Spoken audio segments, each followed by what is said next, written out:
And do you have to build a bridge maybe with the Burnley fans? There've been one or two little exchanges of views over See, I haven't seen these. No. Of course I do. You know, I was speaking to the locals before and I said, you know, Turf Moor is a very intimidating place to come to as an away player.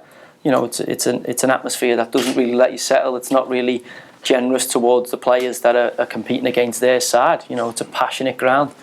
And, you know, they've I won't say picked on me from time to time, because there is a side of me that kind of likes it. But they've certainly singled me out for a little bit of stick on the occasions I've been back there. And I like that, you know. I'm not a player who's a shrinking violet. I'm not somebody who's going to shy away from a confrontation. And, you know, coming to them grounds, I believe, as a player who can deal with that, you know, you take it on, and then that takes the pressure off maybe a player in your side who can't deal with that. So I'd always been the way when it came to Turf Moor, and obviously, you know, that spiralled into social media where I was getting a bit of stick. And I think what sometimes is, sorry, that coffee's repeating on me because I've got a protein shake down there. It's not a good combination.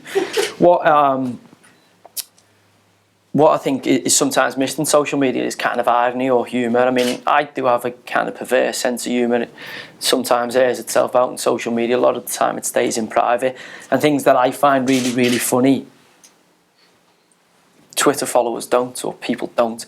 So, you know, for me, I wasn't being offensive. You know, it was me trying to stand my ground and fight my corner from getting a lot of stick from Burnley fans who were very passionately telling me about the side had been promoted and that we weren't going to get up by the playoffs. So I just thought I'll stand my own ground. And obviously, you know, now when you sign for Burnley and then people regurgitate all them into one thing, it then looks terrible. But I think, you know, one thing I do have is every club I've played for, they've loved me, and I've loved them back. And I think that goes, you know, even QPR the first year weren't great, but it's the only club I've never really had that rapport instantly with from the fans, and partly my fault. I think, you know, you have to. I would say that was my fault at QPR, but then coming back from France, I realised when I went out to Marseille how a rapport with the fans and feeling what the fans felt was important to me as a player to be able to perform.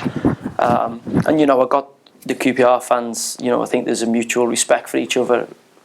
You know, for some people, they probably never forgive me for the first year, but I think on the whole, you know, the general consensus is positive, and you know, I'd like to think you get a good reception when you go back there, and I intend to do that at Burnley. You know, there'll be some fans who aren't happy, won't be happy with what was said in social media, and you know, nothing I'm going to say in this press conference is going to change that. You know, I think performance is on the pitch, and you know, the reason I've come to Burnley is to try and, you know, win the league with the club.